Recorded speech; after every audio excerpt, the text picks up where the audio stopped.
همونطور که میدونی چند روز پیش در دانشگاه پلی‌تکنیک اتفاقی افتاد که موجب دستگیر شدن فعالان دانشجویی و اعضای انجمن اسلامی دانشگاه پلی‌تکنیک شد و برخورد شدید توسط نهادهای امنیتی با این فعالان صورت گرفت.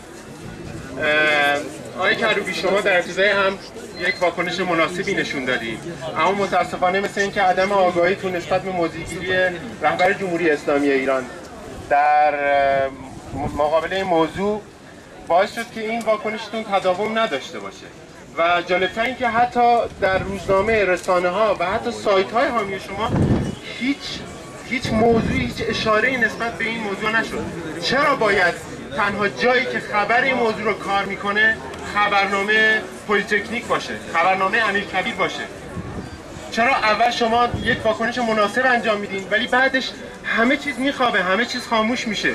من این فرصت مناسبی داشتم که خودتون شخصا بیاین اینجا این پرسش جواب بدین و این مسئله رو برای دانشجوها واضح کنید.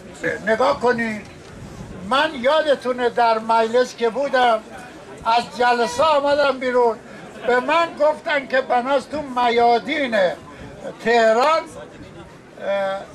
شهید دفن کنم.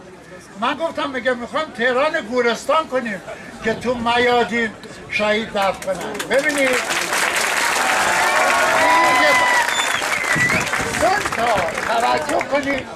منتها توجه کنید وقتی در دانشگاه شهید برامون ارزشمنده، شهید فداکاری کرده، شهید فرزندان همین سرزمینه، شهید برادرها و پدرها و پسر عموها و همشهریها و هموطنیها و هم قومیتهای شما.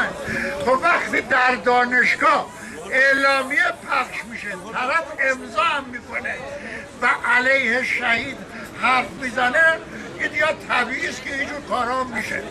من میگم تعادل باید حفظ بشه، پرهیز از افراط و تفرید کنیم. چرا شما بچه های مستضعف نگید ما طرفدار شهیدیم؟ چرا به بچه ها یاد دادن که بگن شما برید ببینید بچه ها دانشجو چجور شهید شدن؟